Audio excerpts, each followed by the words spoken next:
Mungkin teman-teman Romo atau Monsinyur sudah melihat teks, sekali lagi masih cukup mentah, belum sangat diolah secara mendalam.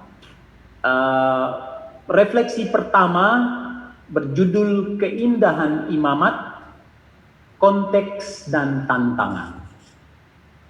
Saya mulai memulai perjalanan 5 hari ini dengan melihat sedikit konteks dan tantangan kehidupan para imam saat ini, atau kehidupan orang Kristiani, kehidupan umat manusia saat ini. Kecuali itu, saya sangka kita tidak bisa menikmati anugerah besar yang kita terima, anugerah imamat, kalau kita tidak menemukan keindahan di dalamnya. Izinkan saya di dalam refleksi pertama ini memprovokasi para Romo atau bersama-sama para Romo mencoba menemukan di mana letak keindahan imamat kita. Itu kurang lebih poin dari refleksi pertama ini. Mari kita mulai dengan konteks dan tantangan. Di dalam beberapa tahun terakhir ini, inovasi di dunia ini begitu luar biasa. Elon Musk misalnya mengirimkan beberapa roket SpaceX keluar angkasa, dan sementara saat ini menyiapkan Starship untuk mengirimkan manusia ke planet Mars. Mereka juga sedang merancang satu terminal besar di luar angkasa yang lengkap dengan hotel-hotel, bandara, dan macam-macam sebagai tempat transit atau tempat orang bertamasa di luar angkasa.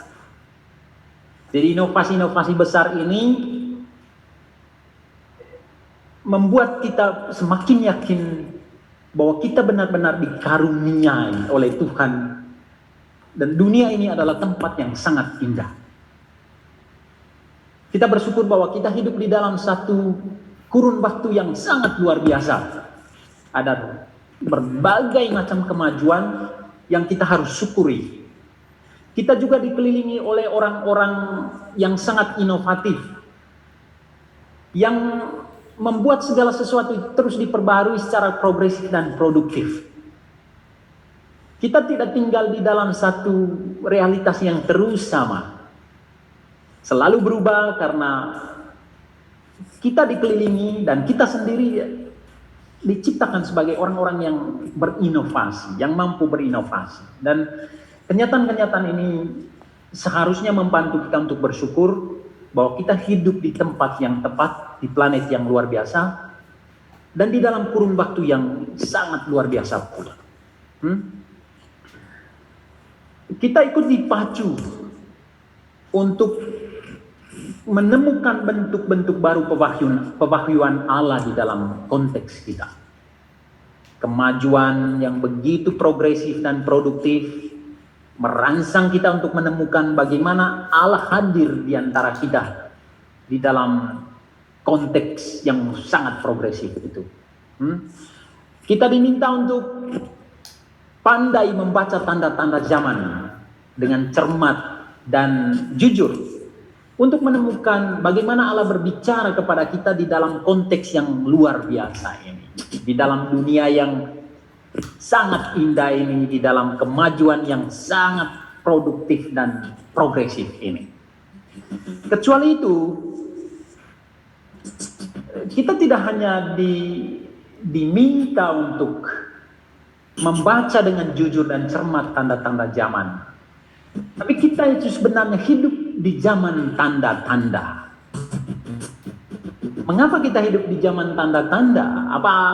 Mengapa saya mengatakan ini? Karena sebetulnya kemajuan di berbagai lini kehidupan itu hanyalah cara Tuhan menunjukkan sekali lagi bagaimana Dia membuat mukjizat, membuat tanda untuk kita saat ini.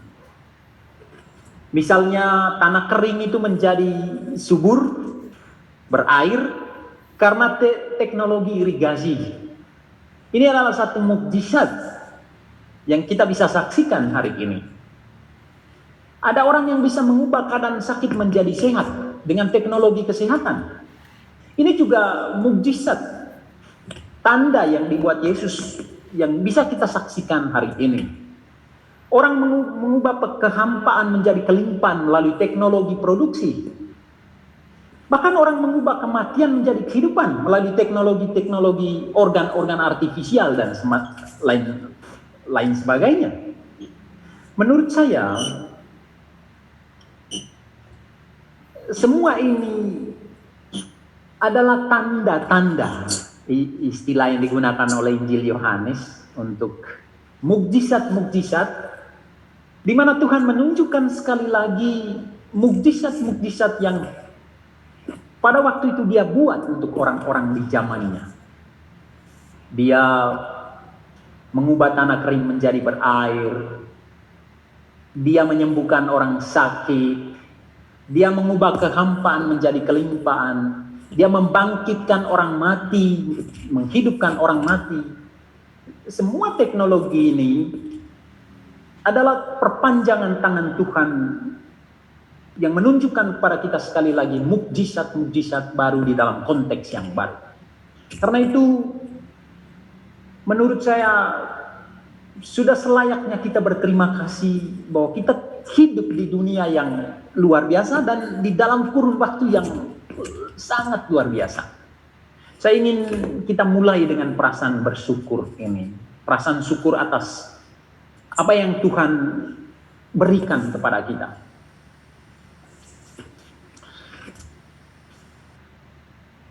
Selain progresif dan produktif, para romo sekalian, selain progresif, selain dunia ini selain progresif dan sangat produktif,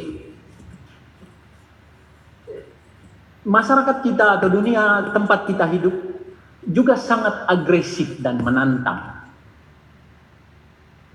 Jadi ada semacam dua sisi koin mata uang. Selain sangat progresif dan produktif, juga agresif dan sangat menantang. Anthony Giddens menyebut dunia kita dengan dunia tunggang langgang atau runaway world. Mengapa dia menyebut dunia kita tunggang langgang? Karena segala sesuatu bergerak begitu cepat. Bergerak begitu cepat dan sangat cepat. Kemarin mungkin kita masih menggunakan HP yang berantena itu. Tapi hari ini kita sudah menggunakan HP yang screen touch, yang menyentuh saja layarnya dan kita bisa melakukan apapun di sana. Jadi semua bergerak begitu cepat. Tantangan dari keadaan dunia semacam ini, dunia tunggang langgang itu lari yang terbirit-birit, begitu cepat. Tantangannya adalah menemukan atau mengatur ritme hidup secara baik. Seorang yang lari tunggang langgang terbirit-birit, dia tidak bisa mengatur keseimbangannya dengan baik. Jadi tantangannya adalah mengatur keseimbangan atau menemukan ritme hidup secara baik. Ada dua hal di sini. Yang pertama,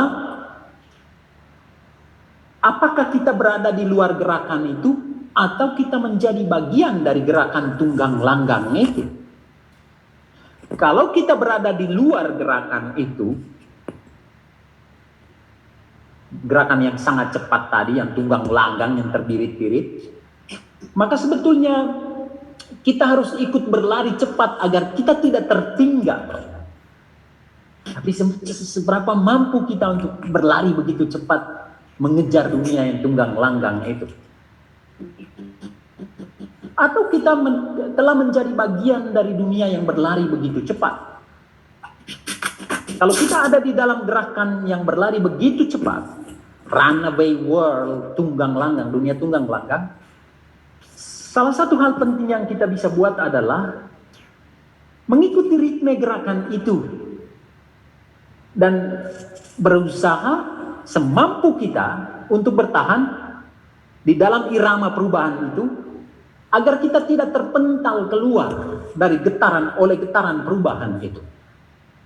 Jadi prinsipnya, apakah kita menempatkan diri di luar perubahan itu, atau kita telah menjadi bagian dari perubahan ini?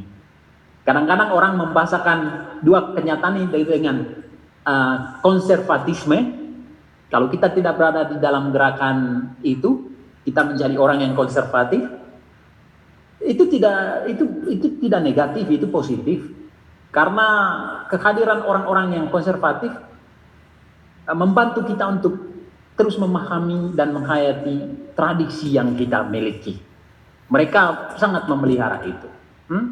Atau kita telah menjadi bagian dari gerakan yang begitu cepat dan kita menjadi orang-orang progresif, imam-imam progresif. Itu juga bukan satu hal yang negatif, itu sangat positif. Persoalannya adalah bagaimana kita bertahan di dalam gerakan itu sehingga kita tidak terpental keluar.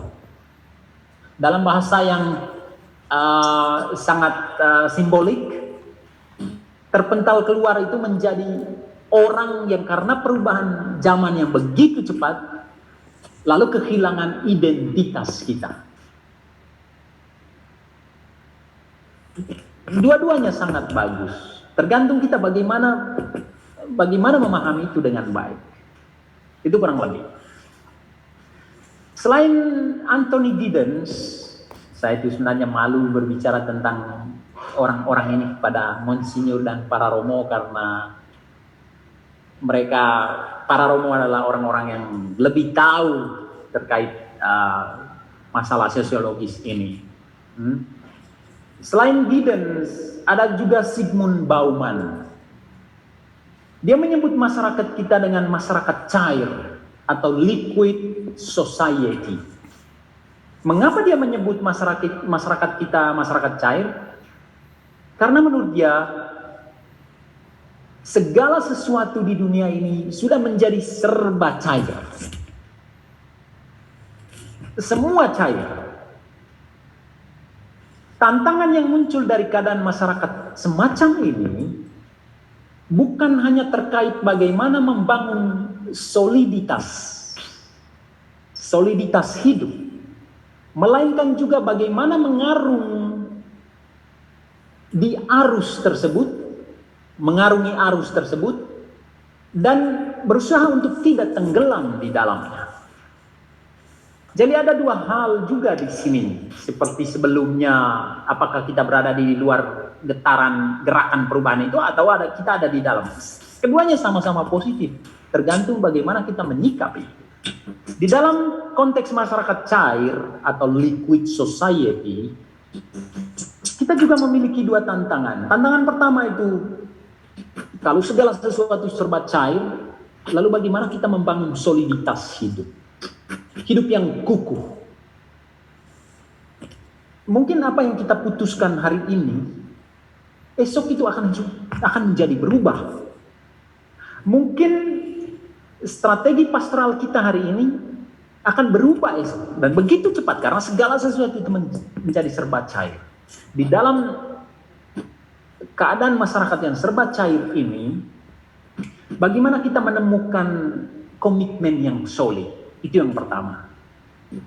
Dan kedua, sebetulnya tidak ada cara lain kecuali kita berenang di arus yang sama. Kita mengarung di lautan yang sama, di arus yang sama, dan berusaha untuk tidak terseret atau tidak tenggelam di dalamnya. Jadi sebetulnya kalau kita mengarung di arus yang sama, ya arus masyarakat yang begitu cair, apa sih yang bisa kita buat supaya kita tidak terseret di dalamnya, tidak tenggelam di dalam arus itu? Jangan cemas, kita tidak akan menjawab semua pertanyaan ini hari ini. Kita memiliki 5 hari waktu untuk merenungkan semua ini di dalam retret yang kita punya saat ini. Tantangan membangun soliditas hidup, saya secara pribadi mengaitkannya dengan sifat kontrakultural kenabian para imam. Kontrakultural itu tidak berarti kita melawan budaya yang kita punya, budaya Indonesia, budaya kita. Kontrakultural itu berarti budaya, misalnya budaya yang sangat mendominasi dunia adalah materialisme. Bagaimana kita melawan budaya materialistik? Bagaimana kita melawan budaya hedonistik? Itu yang disebut kontrakultural. Jadi tantangan membangun soliditas hidup dapat dikaitkan dengan sifat kontrakultural kenabian para imam, di mana kita berusaha melawan arus sekularisme yang menyeret nilai-nilai keimanan, sedangkan tantangan mengarungi arus dihubungkan dengan prinsip berada di dunia tetapi bukan dari dunia. Ada dua prinsip di sini, prinsip kontrakultural dan prinsip fuga mundi. Istilah ini datang dari latar belakang hidup bakti. Secara literer berarti lari dari dunia, tapi untuk memahami ini dengan mudah saya menerjemahkannya dengan berada di dunia tetapi bukan dari dunia, seperti yang Yesus katakan. Ini kurang lebih dua tantangan yang disajikan kepada kita dari konteks masyarakat kita yang sangat cair. Berikutnya, kalau dua orang tadi dari Eropa, dari Inggris, satu Bauman itu keturunan Polandia tapi tinggal di Inggris dan meninggal di sana. Sekarang kita datang ke Asia, ada satu biksu yang sangat terkenal meskipun juga sebetulnya tinggal di Eropa. Dia orang Vietnam, namanya Thich Nhat Hanh. Dia menyebut masyarakat kita atau dunia tempat kita hidup dengan dunia hiruk pikuk atau noisy world.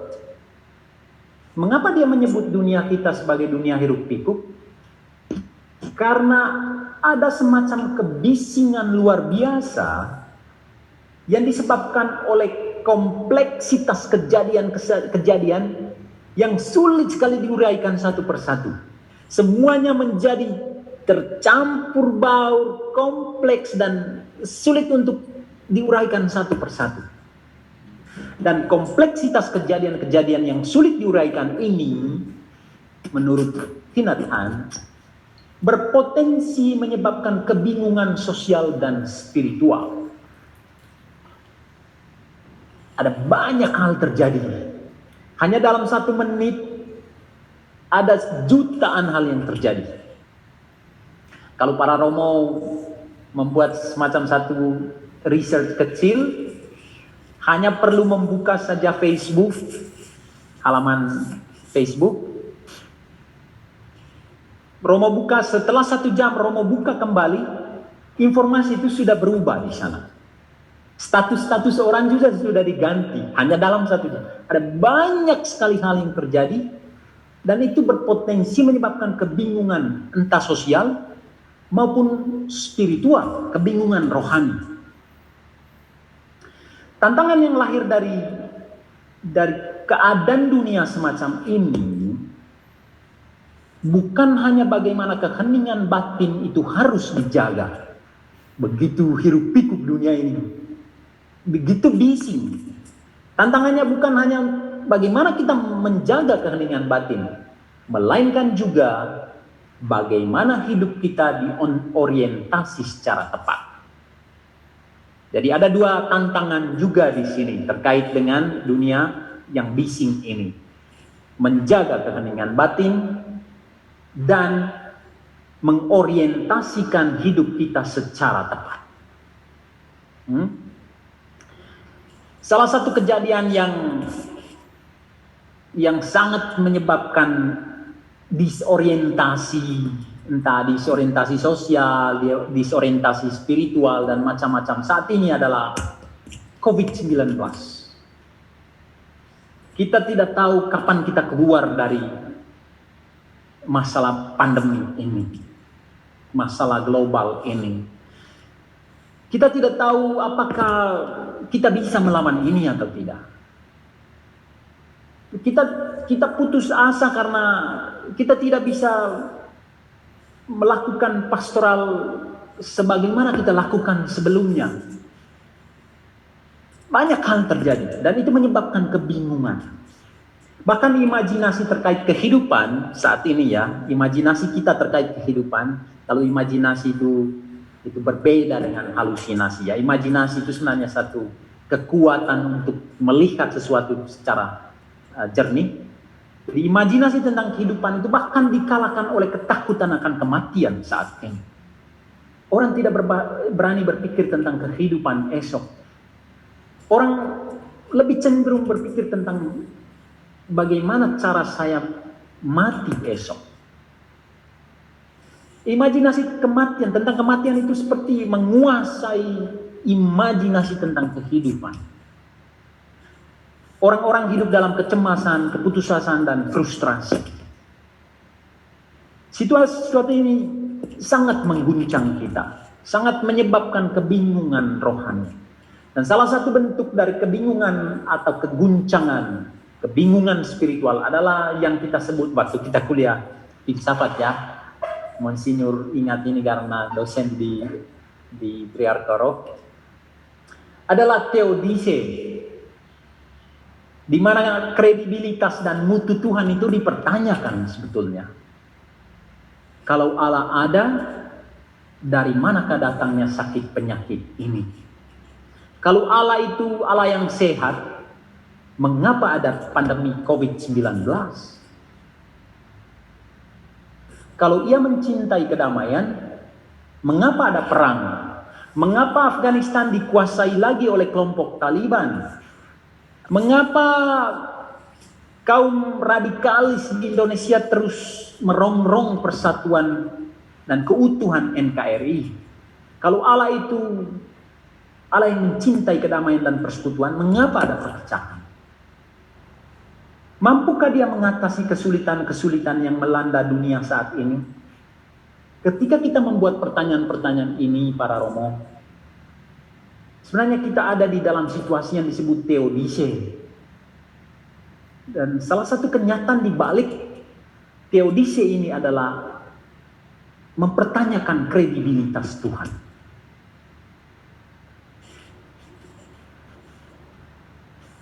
Kebingungan spiritual semacam ini sangat erat kaitannya dengan persoalan keimanan yang sangat Paus Fransiskus membahasakannya itu sangat bagus di dalam Gaudete et Exsultate. Ada tantangan-tantangan kekudusan di dunia modern menurut dia. Yang pertama, neopelagianisme. Neopelagianisme itu adalah sederhananya hidup yang tidak mengandalkan rahmat. Hidup yang hanya mengandalkan daya upaya manusiawi, tidak mengandalkan rahmat. Itu kurang lebih salah satu kecenderungan keimanan atau masalah keimanan yang kita hadapi di dunia saat ini. Kemudian dia katakan ada juga gnostisisme, neognostisisme. Itu adalah iman hanya di otak, hanya di kepala, tanpa hati. Selain apa yang dikatakan oleh Paus Fransiskus ini di dalam Gaudete et Exsultate, ada juga tantangan-tantangan klasik ya, yang semua kita tahu lah ya. Ateisme, ada agnostisisme. Kalau gnostisisme itu iman kepala tanpa hati, agnostisisme itu sebetulnya kehilangan entusiasme rohani. Orang yang mengalami masalah agnostisis ini kurang lebih contohnya seperti ini. Berdoa atau tidak berdoa untuk dia sama saja. Apakah saya bangun pagi untuk merayakan misa atau tidak? Sama saja. Apakah saya merayakan Ekaristia atau tidak merayakan Ekaristia? Sama saja. Apakah saya membuat pengakuan dosa atau tidak membuat pengakuan dosa? Sama saja. segala sesuatu serba sama. Sebetulnya kenyataan ini adalah kehilangan entusiasme rohani. Selain agnostisisme, ada juga masalah klasik apostasi. Kalau apostasi itu adalah keadaan di mana seseorang dia percaya kepada Tuhan, tetapi dia tidak mau Tuhan ikut campur tangan di dalam kehidupannya. Dia percaya, tapi saya tidak mau Tuhan ikut campur tangan di dalam kehidupan saya. Waktu saya lupa tahunnya, saya waktu itu masih di Spanyol, ada yang balapan itu loh Romo, Fernando Alonso. Waktu itu kalau dia bisa menang di Brasil, dia atau di posisi kedua saja dia bisa menjuarai balapan itu dalam tahun tersebut. Dan ada beberapa orang yang mengatakan kepada dia waktu itu, kamu bisa menang atau paling kurang menduduki posisi kedua nanti di Brasil asal kamu berdoa, minta Tuhan untuk menolong kamu. Orang Katolik dia, dari Oviedo, dari Spanyol Utara. Apa katanya? Saya tidak membutuhkan kehadiran Tuhan. Yang saya butuhkan adalah mekanik-mekanik yang bagus, mobil yang bertenaga luar biasa dan macam-macam. Dia akhirnya kalah di dalam perebutan juara itu di Brasil kala itu. Apa yang terjadi?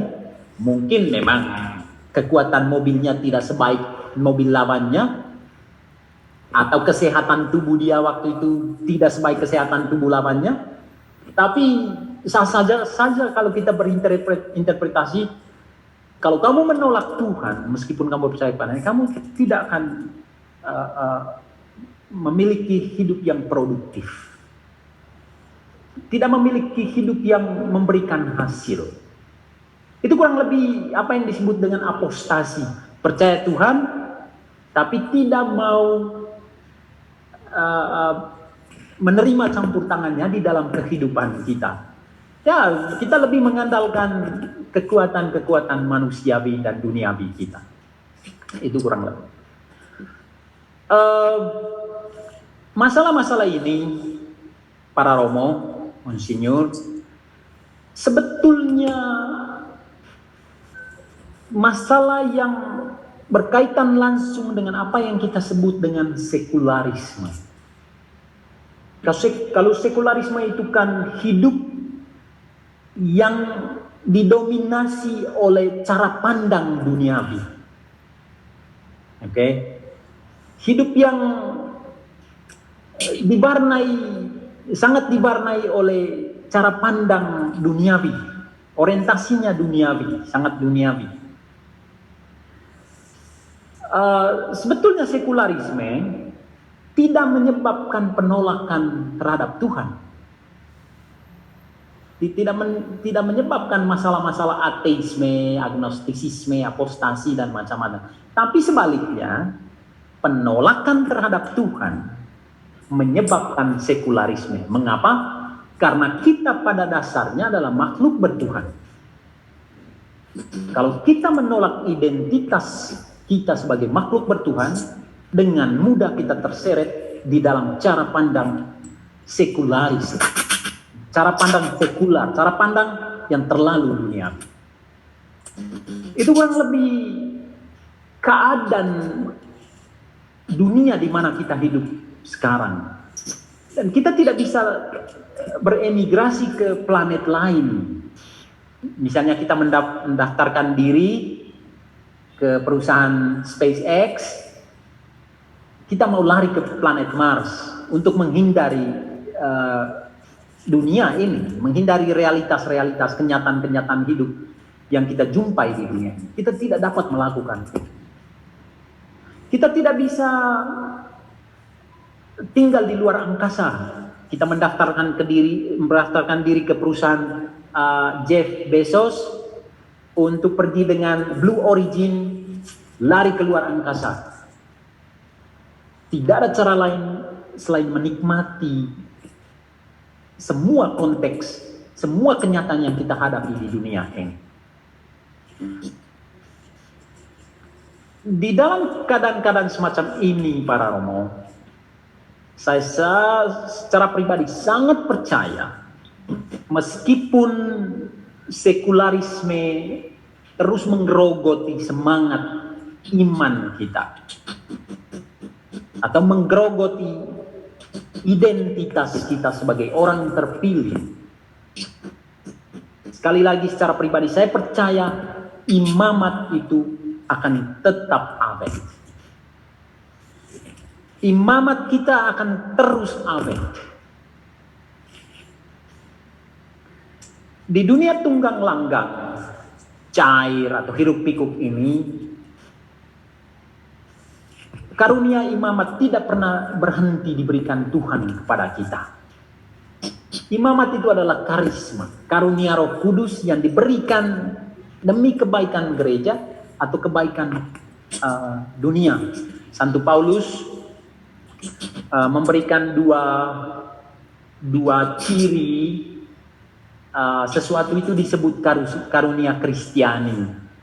Dia katakan sesuatu itu disebut karisma Kristiani kalau memenuhi lebih kurang dua unsur pokok. Yang pertama, memoria Yesus. Artinya, apa yang kita katakan dan kita lakukan menyebabkan orang lain mengingat Yesus Kristus. Berarti itu adalah karisma. Yang kedua, menurut Santo Paulus, sesuatu disebut karisma Kristiani kalau dia memiliki unsur bonum ecclesiae. Dia menggunakan istilah bonum ecclesia, artinya kalau sesuatu yang kita katakan dan kita buat itu menyebabkan atau menimbulkan kebaikan terhadap gereja, atau kita gunakan istilah yang lain, kalau itu menyebabkan kebaikan terhadap dunia atau orang lain, itu disebut karisma menurut Santo Paulus, ya, kurang lebih.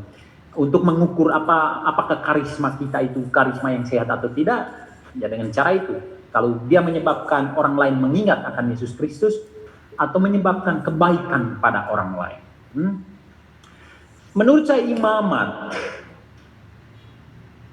keadaan kita sebagai orang yang dipilih oleh Tuhan menjadi imam, apakah imam diosesan atau imam religius, keadaan kita dipilih sebagai imam, sebagai uskup, itu adalah sebuah karisma diberikan oleh Roh Kudus. Karena itu meskipun imamat kita terus dihempas oleh arus besar sekularisme, kita akan tetap awet dan tahan banting.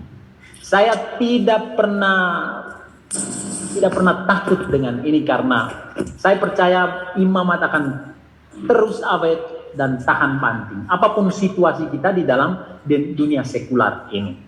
Mungkin jumlah tabisan baru di Kuskupan Tanjung Karang mungkin mengurang, saya nggak tahu ya. Tapi itu tidak berarti bahwa Tuhan berhenti memberikan karunia imamat pada kuskupan ini.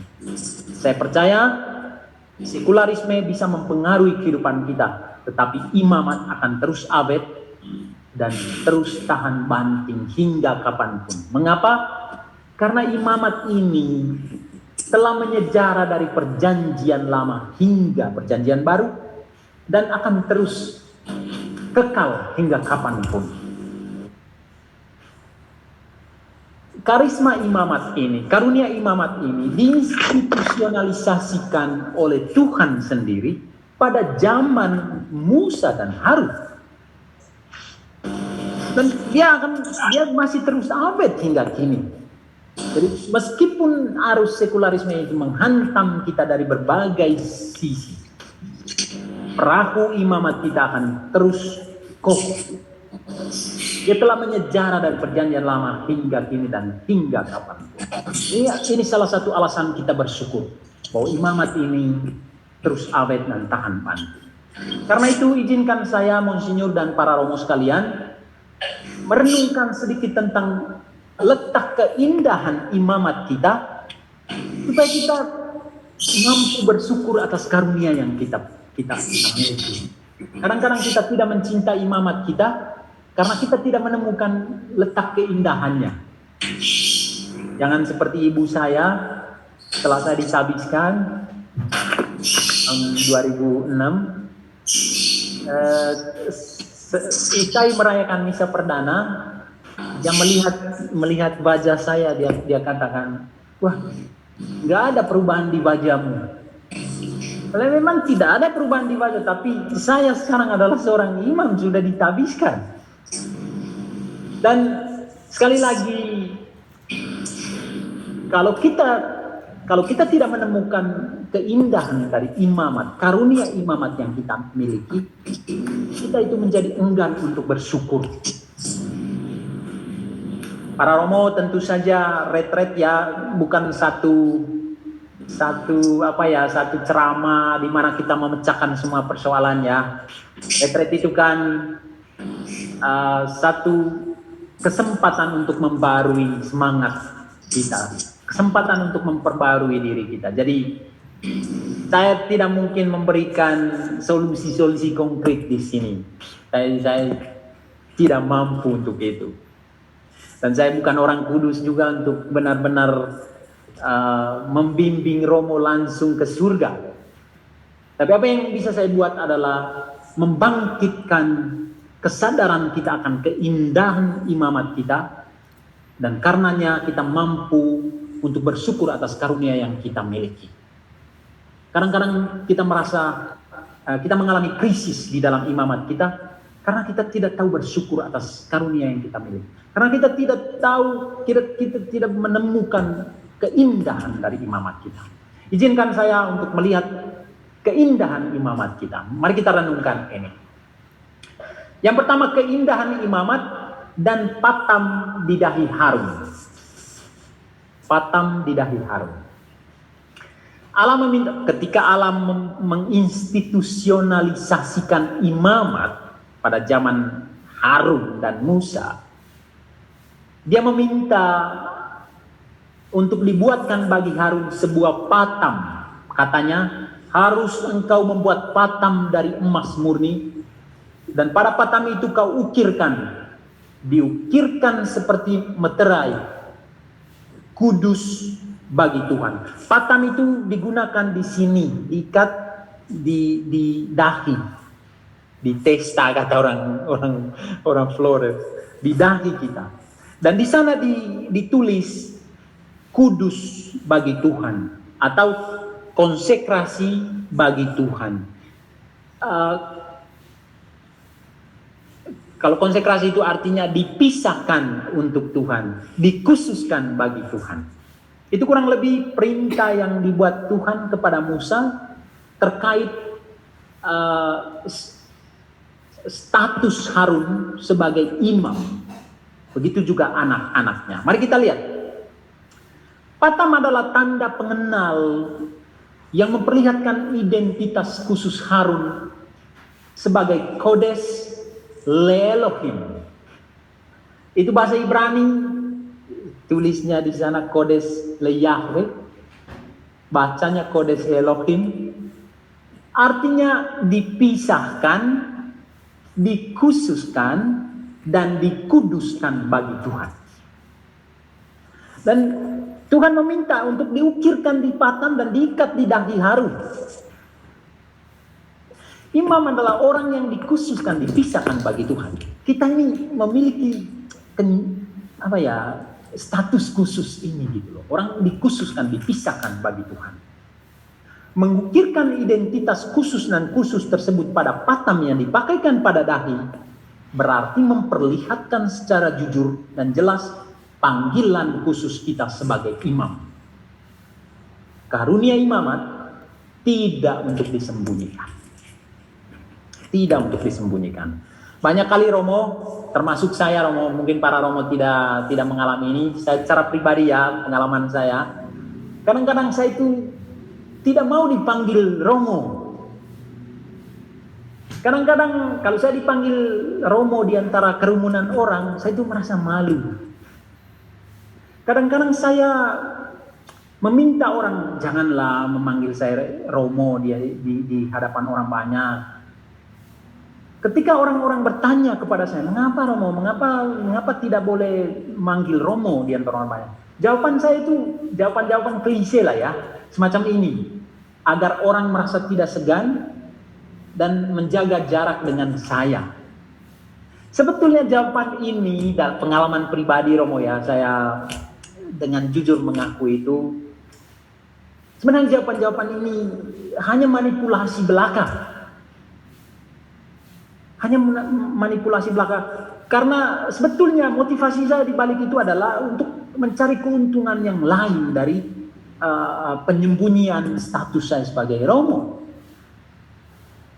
Saya tidak tahu apakah para Romo mengalami ini, tapi pengalaman pribadi saya mengatakan itu. Jadi sekali lagi para Romo Gusti bukan orang kudus yang bisa menunjukkan jalan yang jelas ke surga, tapi mari kita jalan bersama-sama dan kita membagi kisah, membagi pengalaman, supaya kita memotivasi satu sama lain. Sebetulnya jawaban-jawaban itu adalah manipulasi belaka, karena nyatanya orang itu semakin dekat dengan kita, semakin tertarik untuk mendekati kita kalau kita menunjukkan secara jelas status kita sebagai imam. Pesona seorang imam terletak pada imamat yang kita miliki. Pada keadaan kita sebagai orang yang dikuduskan bagi Tuhan. Kodes Leadonai. Orang yang dikhususkan untuk Tuhan. Dikuduskan. Banyak kali kita merasa pesona seorang imam itu terletak pada bentuk tubuhnya. Pada keterampilan atau kepandaiannya. Sehingga kita menghabiskan 2-3 jam hanya untuk menyisir rambut kita dengan baik, menggunting kumis. Hal-hal ini tentu baik juga, karena penampilan kita harus baik sebagai pemimpin. Tapi pesona kita, pesona seorang imam, tidak terletak terutama pada bentuk tubuhnya, atau pada keterampilannya, atau pada kepandaiannya. Pesona seorang imam itu terletak pada imamatnya. Kita merasa lebih senang disebut pastor ganteng daripada pastor baik dan suci. Pengalaman saya ya Romo ya, maaf ya. Lebih baik kita jujur. Ada monsinyur di sini yang bisa memberkati kita. Saya itu kadang-kadang merasa lebih bangga menjadi pastor. Pastor itu namanya Gusti. Pastor itu tinggi, pastor itu ganteng. Saya itu merasa malu kalau disebut, aduh pastor ini baik sekali, pastor ini kuat berdoa. Saya rasa ini kenyataan-kenyataan yang kita hadapi gitu dalam harian. Dan semua hal ini itu dipengaruhi oleh konteks dunia yang kita bahas tadi, dunia tunggang langgang, masyarakat cair, dan dunia yang hiruk pikuk. Saya katakan meskipun hal-hal tadi merawat tubuh dengan baik dan segala macam itu adalah baik, tapi pesona kita, keindahan kita itu terletak pada imamat, terletak pada keadaan khusus kita sebagai orang yang dipisahkan secara khusus bagi Tuhan. Kodes Yahweh, dikhususkan bagi Yahweh. Sifat atraktif imamat Harun digambarkan melalui patam. Para Romo, patam itu biasanya digunakan oleh para pengantin yang membuatnya itu lebih cantik, lebih ganteng, lebih berwibawa, lebih pokoknya luar biasa. Jadi patam itu digunakan oleh pengantin sebagai salah satu aksesoris yang sangat penting, yang meningkatkan kepercayaan diri, yang menunjukkan keindahannya sebagai pengantin, yang membuat dia anggun dan memesona. Tulisan kudus bagi Tuhan yang diukirkan pada patam Harun merupakan simbol cemerlang yang menunjukkan pesona atau keindahan imamat kita. Imamat itu indah dan imamat itu tidak untuk disembunyikan. Yang kedua, keindahan imamat. Sebentar lagi akan selesai sesi ini ya, maaf ya kalau ini membosankan. Maaf ya para Romo, Monsinyur. Mari kita lihat yang kedua, keindahan imamat dan permata di bahu Harun. Imam Agung Harun.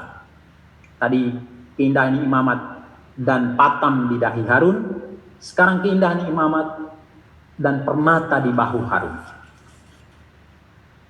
Allah berkata kepada Musa, haruslah kau ambil 2 permata krisopras dan mengukirkan nama para anak Israel pada permata itu. Menuliskan nama anak-anak Israel, berarti 12 ya, 12 nama ya, 6 di kiri, 6 di kanan. Ukirkan pada permata itu. 6 dari nama mereka itu pada permata yang pertama, dan ke-6 nama lagi pada permata yang kedua, di kiri dan di kanan. Jadi Harun selalu menggunakan ini di dalam upacara liturgis, menggunakan memakaikan permata itu ya, menggunakan 2 permata itu di bahu. Mari kita lihat keindahan imamat dari kenyataan permata di bahu Harun ini. Permata adalah batu berwarna indah. Saya banyak Romo ya, banyak Romo, banyak kaum hidup bakti yang juga sangat mencintai cincin-cincin batu akik itu ya. Dan itu bagus sih sebenarnya. Kalau kita punya kesukaan ini ya, itu bukan satu kemewahan sebetulnya, tapi ada tujuan lain, bukan hanya tujuan artistik, tapi juga untuk tujuan terapi sebetulnya.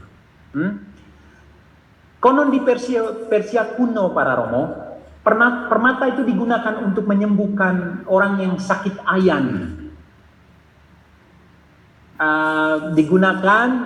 Diletakkan pada tubuhnya untuk membangkitkan kembali kesadaran orang yang mengalami epilepsi ini. Dan di Inggris kuno, permata itu digunakan oleh bidan-bidan kampung, dukun-dukun beranak itu, untuk mempermudah persalinan dengan meletakkannya di antara buah dada wanita yang akan bersalin. Jadi mereka ambil permata, diletakkan di antara buah dada, dan itu akan memudahkan persalinan. Saya tidak membuat penelitian saintifik mengapa ini terjadi, apa unsur dari permata yang mempermudah persalinan dan menyembuhkan epilepsi. Tapi itu kurang lebih informasi yang kita bisa dapatkan dari berbagai sumber kuno. Nah, dari perspektif di atas, fungsi artistik dan fungsi terapeutis permata yang digunakan Harun di bahunya, membawa di bahu Imam Agung permata bertuliskan nama ke-12 suku Israel dapat berarti satu, seorang imam adalah seorang yang dipanggil untuk membawa umatnya pada keadaan sehat, terapi pada keadaan sehat. Ini yang kita sebut di dalam kuliah teologi dengan eirene, membawa umat pada keadaan sehat, keadaan damai dan keadaan selamat, shalom. Jadi membawa 2 permata di bahu Harun berarti menjadi imam adalah menjadi orang yang dipanggil untuk membawa 12 suku Israel ini, kita ganti, membawa umat Allah kita di Keuskupan Tanjung Karang kepada keadaan sehat, keadaan damai dan keadaan selamat, eirene, shalom. Yang kedua, imam adalah seorang yang dipanggil untuk menopang umatnya, diletakkan di bahu oleh Harun. Kedua permata yang diletakkan di bahunya, memanggul berarti menopang seluruh beban benda yang dipikul dengan bahu. Imam dipanggil untuk menolong umatnya. Jadi secara karunia, secara karismatis, kita itu sebenarnya dipanggil untuk ini, untuk menopang umat kita, untuk membawa mereka kepada keadaan selamat. Kedua peran pastoral ini, para Romo dan Monsinyur, sebetulnya digambarkan dengan sangat baik juga di dalam Perjanjian Lama pada figur gembala yang mencari dombanya yang hilang dan memanggulnya pada bahunya. Simbol atau gambar utama yang kita gunakan pada tahun belas kasih itu ya. Seorang gembala memikul domba pada bahunya. Menurut Yehezkiel 34, gembala yang jahat adalah gembala yang tidak menyembuhkan dombanya. Imam yang baik adalah imam yang membawa kawanannya pada keadaan sehat dan menopang mereka terutama secara spiritual. Itu kurang lebih pelajaran yang kita bisa lihat dari dua permata yang selalu dibawa Harun di dalam upacara liturgis pada bahunya. Peran spiritual itu menjadi sangat jelas di dalam peran Harun sebagai imam agung. Dia membawa seluruh umat Israel ke hadapan Tuhan di bahunya dan menopang mereka secara spiritual. Selain pada kekhususan dan kekudusannya, pesona seorang imam terletak juga pada peran spiritual semacam ini. Kita itu menjadi semakin imam yang menarik kalau kita menjalankan peran spiritual ini, membawa umat kita kepada keadaan sehat, damai, dan sejahtera, dan menopang mereka secara spiritual. Menjadi imam itu sehat, dan imamat itu sangat indah. Ini salah satu alasan kita bersyukur atas karunia imamat kita. Yang ketiga, saya akan segera selesai. Keindahan imamat dan penutup di dada Harun. Kalau dalam istilahnya itu disebut pektoral, ada satu kain kecil yang digunakan di dalam upacara liturgis oleh imam agung, itu disebut pektoral atau penutup di dada Harun. Dalam terjemahan kita dikatakan penutup di dada Harun. Allah berkata kepada Musa, haruslah engkau membuat tutup dada pernyataan keputusan, buatan seorang ahli. Haruslah kau tata itu dengan permata tatahan. Permata lagi ya. Haruslah 12 banyaknya. 12 permata ya. Bukan hanya 2 seperti tadi. Dan pada tiap-tiap permata haruslah ada, diukirkan seperti meterai, nama salah satu suku dari yang 12 itu. Jadi imam agung ini tidak hanya membawa Israel di bahunya menopang secara spiritual imam, tapi juga membawa mereka di dadanya. Mari kita ganti dada ini dengan hati, membawa umat Israel di hatinya. Karena pektoral itu adalah sesuatu yang sifatnya menutup dada, tapi dekat dengan hati. Oke, itu kurang lebih. Nah, ini mungkin sangat penting juga. Meskipun pakaian imam agung dipenuhi ornamen mahal seperti emas, kain kirmisi, berbagai permata, imam agung atau imam tidak pernah dianggap imam milioner, imam miliarder.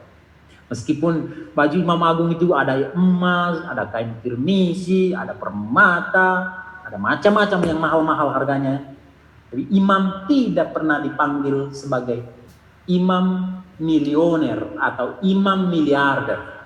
Tekanan pokok ornamen tadi itu sebenarnya pada nilai liturgis dan teologisnya. Ornamen itu memperlihatkan beberapa kenyataan teologis yang sangat penting terkait imamat dan imam. Mari kita lihat. Jadi 12 batu permata dan ornamen-ornamen lain menurut saya memperlihatkan beberapa nilai atau kenyataan teologis imamat kita atau status kita sebagai imam. Yang pertama, sebagaimana nilai ornamen-ornamen tersebut yang sangat mahal harganya, imamat adalah karunia yang tidak ternilai. Kita tidak bisa menggantikan imamat dengan karunia yang lain. Ada teman saya, dia katakan, waduh saya cemas sekali sekarang karena semakin kurang imam di kuskupan kami. Saya katakan jangan cemas, imamat memang karunia untuk sedikit orang, bukan untuk semua orang dan untuk banyak orang. Imamat itu karunia terbatas pada orang-orang yang jumlahnya terbatas. Jangan cemas kalau jumlah tabisan kita itu semakin kurang. Karena imamat memang seperti hidup bakti juga adalah karunia yang hanya diberikan kepada orang-orang yang terbatas. diberikan kepada sedikit orang, tidak diberikan kepada semua orang.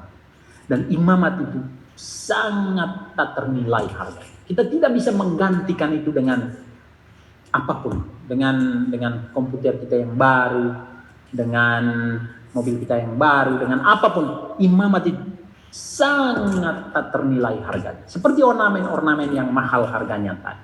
Kedua, dengan membawa di hadapan, membawa di dadanya, di dalam pektoral tadi, 12 nama suku Israel, hati seorang imam menjadi semacam rumah umat sekaligus bait Allah. Jadi hati imam dengan simbol pektoral tadi ya, dengan 12 permata, hati imam itu menjadi rumah umat dan bait Allah. Imam tidak hanya menopang umat di pundaknya seperti 2 permata di bahu Harun, tetapi juga mendekap mereka di dadanya, ke dadanya, ke hatinya, di hatinya. Imam membawa umat di hatinya. Dalam teks asli para Romo, di dalam teks Ibrani dari teks tadi, itu digunakan istilah lev, yang artinya hati, organ rohani, lebih rohani sifatnya, organ rohani, dan bukan jantung.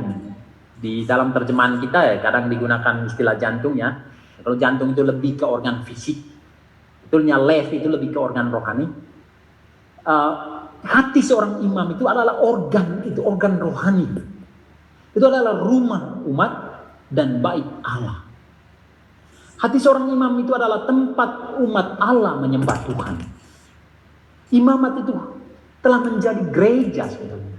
Imamat kita itu telah menjadi tempat di mana umat menyembah Tuhan. Ketiga, sebagaimana permata-permata tadi membiaskan cahaya berwarna-warni dan indah. Kalau permata ya Romo ya, kan banyak jenisnya, apalagi ini tadi 12. Dan mereka membiaskan warna yang berbeda-beda. Sebagaimana permata-permata tersebut membiaskan cahaya yang berwarna-warni dan indah, imam dan imamat adalah spektrum keindahan ilahi. Spektrum itu adalah biasan cahaya dari satu benda yang memperlihatkan esensi dari. Oke, Suster, makasih. Benda itu. Iya. Yo, thank you. Yo.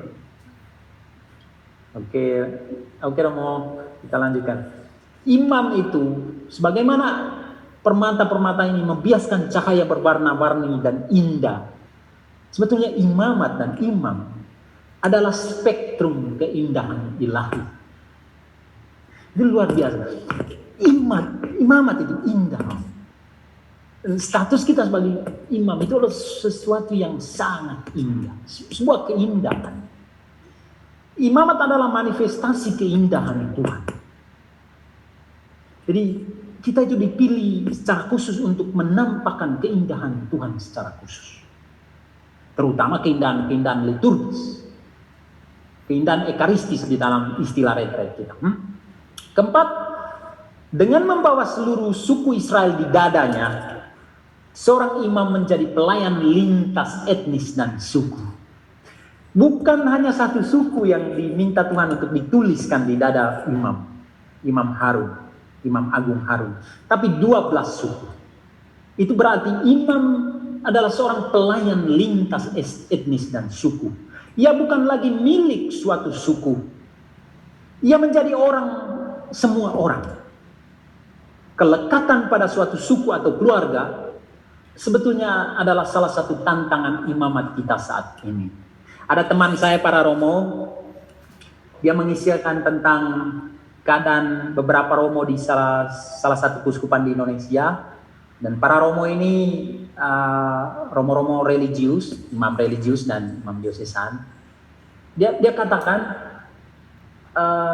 beberapa Romo mereka membangun rumah di tempat yang lain di luar paroki di mana mereka berkarya. Romo-romo ini mereka pergi ke keluarga mereka atau ke rumah-rumah mereka itu pada setiap hari Senin sampai Jumat.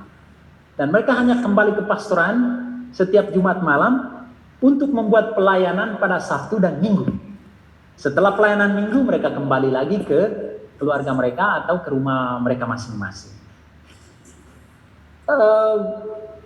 Apa yang terjadi dari apa yang dikatakan teman saya ini, saya tidak tahu apakah dia mengatakan satu kejadian yang benar-benar nyata atau itu hanya imajinasinya saja. Tapi saya rasa tantangan ini juga memang terjadi ya di dalam gereja kita di Indonesia ya.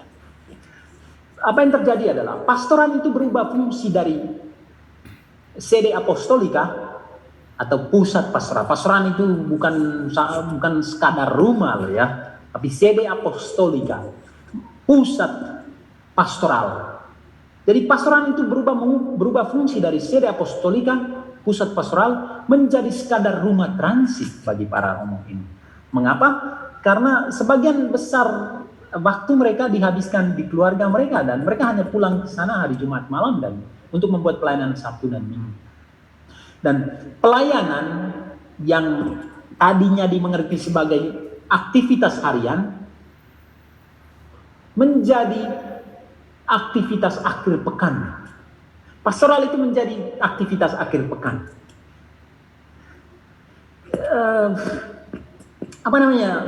Imamat adalah karunia yang mendorong kita untuk melayani secara lintas keluarga, lintas batas keluarga.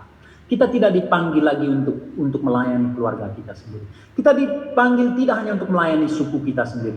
Kita dipanggil untuk menjadi orang lintas suku, lintas keluarga, lintas keuskupan bahkan.